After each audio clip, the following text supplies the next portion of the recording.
चुनाव आए हैं, शुरुआती रुझान कांग्रेस के पक्ष में दिख रहे थे, लेकिन जैसे जैसे काउंटिंग बढ़ी है वो पूरा सिनेरियो चेंज हो गया। क्या कहेंगे इसको लेकर?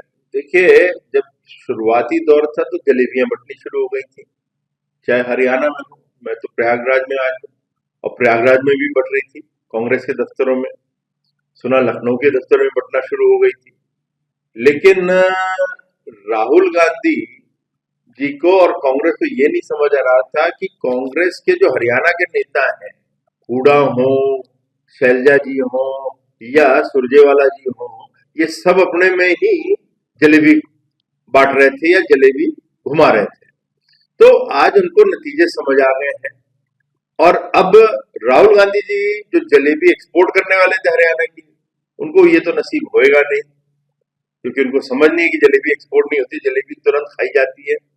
तो जलेबी एक्सपोर्ट तो होगी नहीं, मगर उनके लिए जलेबी मैंने इसीलिए ट्वीट करके कहा कि आपको प्रयागराज से की जलेबी भेज देता हूं। अच्छा, क्या जो है हरियाणा में इस चुनाव नतीजे के बाद ये कहा जा सकता है जो किसान का मुद्दा था, किसान कानून का, पहलवानों का, ये कोई मुद्दा नहीं चला? देखिए, ये भ्रमित करने वाले मुद्दे थे, जनता से जुड़े हुए मुद्दे नहीं थे। वो एक फोटो ऑप के मुद्दे थे। राहुल गांधी जी इसमें मास्टर है, फोटो ऑप कर लो, लगता है उनको कि यही दुनिया है, पर जमीन क्या है वो देखना चाहिए था। और इसीलिए उन्होंने अग्निवीर को में भ्रमित करना शुरू करा। किसानों को कुछ, वो किसान ना होते हुए भी उन लोगों को बिठा के रखा हुआ था। किसान जो है वो देख रहा है कि मोदी जी क्या कर रहे हैं, किसानों के लिए क्या लाभ दे रहे हैं, हर साल कितनी निधि दे रहे हैं, इस बजट में क्या दिया। अभी हाल में ही उन्होंने बहुत योजनाएं दी हैं कि किसानों की आमदनी बढ़ जाए। तो किसान हमेशा भाजपा के साथ रहा है।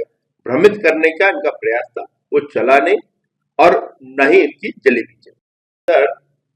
10 साल बाद चुनाव हुए, 370 हटने के बाद ये पहला चुनाव है। और विशेष चुनाव ये है, इस चुनाव में विशेषता ये है कि किसी ने बॉयकॉट का कॉल नहीं किया, किसी भी बूथ पे बॉयकॉट नहीं हो रहा था, लोकतंत्र में विश्वास था।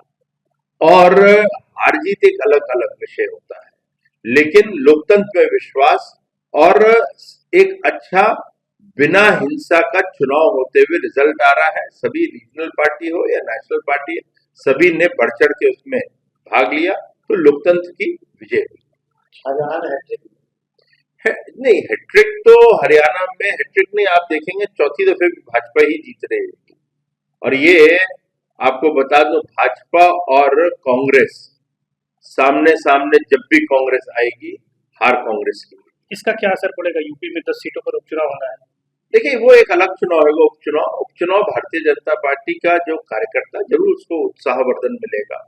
इसका आपका एक तरह से झारखंड में भी होगा, दिल्ली में भी होगा, मध्य प्रदेश और महाराष्ट्र में भी होगा। और कांग्रेस का जो एक प्रकार से जो वजूद जो सोच रहे थे लोकसभा में, वो उनका बन रहा है, मगर गलत फहमी में है। क्योंकि काट की हांडी एक ही दफे चढ़ती है और न ही 8,000 रुपए, 8,500 रुपए टकाटक जो राहुल गांधी देने को चले थे महिलाओं को, उसका पर्दाफाश हुआ है। संविधान पे उन्होंने भ्रमित करा दलित समाज को, वो उनका पर्दाफाश हुआ है। तो पर्दाफाश होता है, जो सच्चाई होती है, सत्य की हमेशा जीत होती है। एबीपी गंगा, खबर आपकी, जुबान आपकी।